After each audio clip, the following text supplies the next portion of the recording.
Hi everyone, this is our book, Survive on a Desert Island. True stories, this is by Patrick Parrish. True stories in each title follow people who have experienced the crises and lived to tell the tale. Would you survive? And here is your table of contents to tell you where to find different things.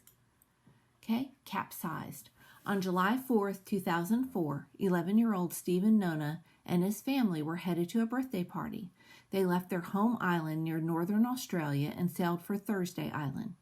Partway into the journey, the engine died. Rough waves slammed into their boat, causing it to capsize. Stephen's parents told their kids to swim for rocks in the distance.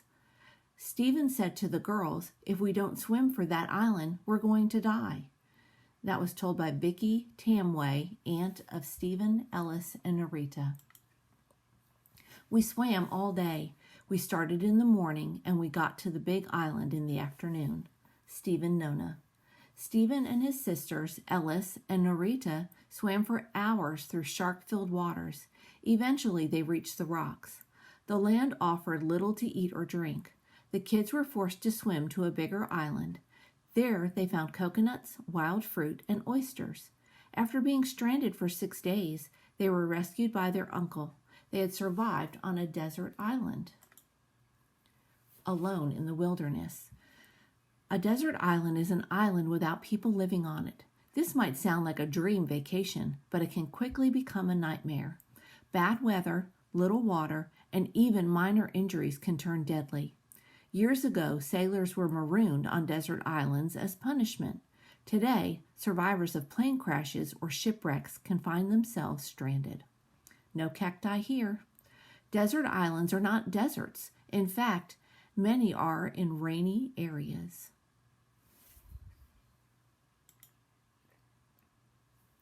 Desert island survival depends on staying positive and getting creative. Salvage what you can from the wreckage. Collect debris that washes ashore. One salvaged piece might have many uses. A rubber raft could provide shelter or catch rain. A piece of sharp metal might work as a knife. Real-life castaway. In the 1700s, sailor Alexander Selkirk was stranded on a desert island. The famous book Robinson Crusoe was based on his story. Water and shelter.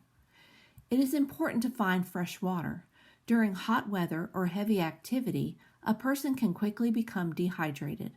Seawater is too salty. Drinking too much will kill you. Search the island for streams. Find something to catch rain, such as boots or large leaves. Tie a plastic bag around leafy branches to collect water from plants. The Rule of Threes. The Rule of Threes is a helpful reminder of basic needs. Humans can survive 3 minutes without air, 3 days without water, and 3 weeks without food. Desert islands often receive a lot of rain.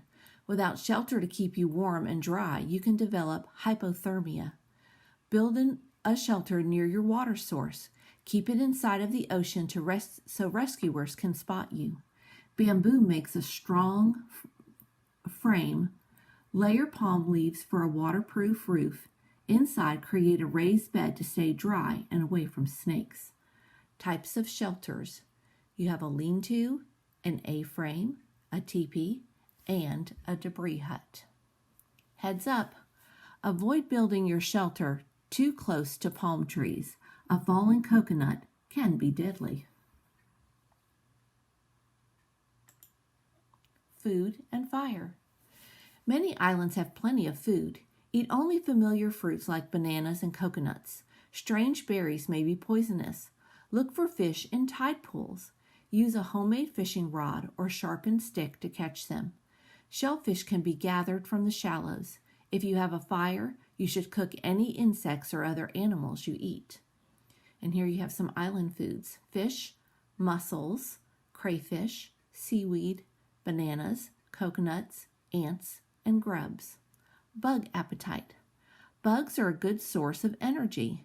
Many people around the world eat insects every day. A fire can make island life much easier. It can cook food and help rescuers find you. First, gather dry tinder and kindling. If you could not salvage a lighter, there are still ways to make flames. You can make a bow drill from dry sticks and wood. A lens or thick glasses can focus sunlight into a hot beam. Scraping steel on flint can create a spark. And then you have instructions there for making a bow drill. I'm not going to read all that. A chilly stay. Canada's Devon Island is the largest desert island on Earth. You do not want to be stranded there. It is near the North Pole. Ooh, that would be cold. Rescue. Even with food, water, and shelter, desert islands are dangerous. It is important to prepare several rescue signals. Always be ready to signal at passing ships or planes. Fires from green plants make smoky signals. Mirrors or shiny metal can reflect sunlight at planes or boats. Stay positive and be patient. With luck, you can survive on a desert island. Mayday. These rescue signals are recognized all over the world.